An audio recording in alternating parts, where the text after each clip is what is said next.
কাউকে তার ভালো মন্দ বেশি বোঝাতে যাবেন না, এতে আপনিই খারাপ হয়ে যাবেন। বরং তাকে ছেড়ে দিন।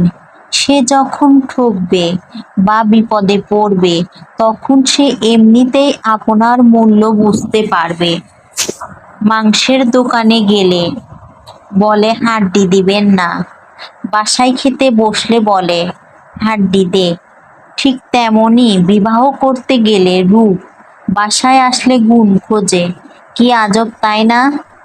আমার যখন জুতা ছিল না বলে আমি অনেক কেঁদেছিলাম, কিন্তু আমি যখন দেখলাম একজনের দুটি পাই নেই তখন বুঝলাম আমি কতটা ভাগ্যবান। বিনা কারণে যখন দেখবেন আপনার শত্রু বেড়ে গেছে তাহলে বুঝবেন আপনি একজন সফল মানুষ। কারণ ব্যর্থতায় নয়, মানুষ হিংসা করে সফল